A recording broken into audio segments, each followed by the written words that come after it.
आज चाहिँ हामी यस्तो च्याउस्याउ टिप्दैन आँटेको होइन टिप्नु त सधैँ टिप्ने हो आज अलिक उज्यालो भयो अरू बेला चाहिँ हटारमा राति राति हुन्थ्यो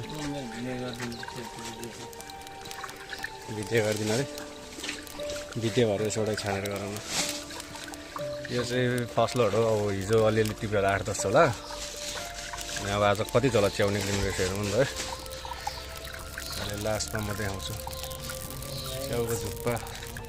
यस्तरी ठाड्याउनु उल्टो पारेर क्या सिधा पारेर हो यो चाहिँ लगभग होला 2 केजी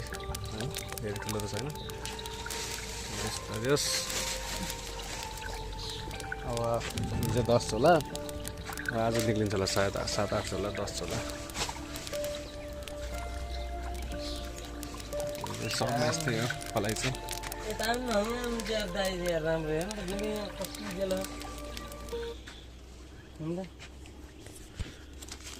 यो चाहिँ जस एकैचोटि पिकअप नदिए पनि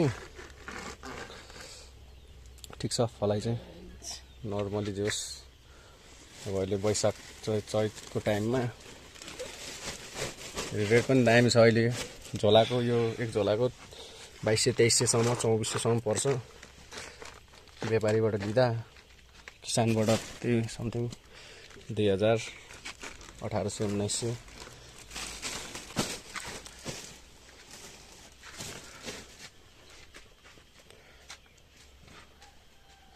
यो चाहिँ हाम्रो अहिले अर्घाखाँची सुपा देउराली भन्दा 2 किलोमिटर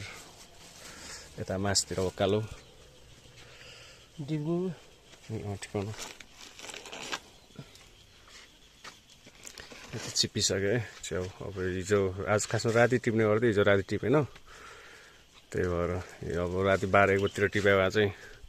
यस्तो नपाउँदैन त्यो च्याउ अलि ढिलो भयो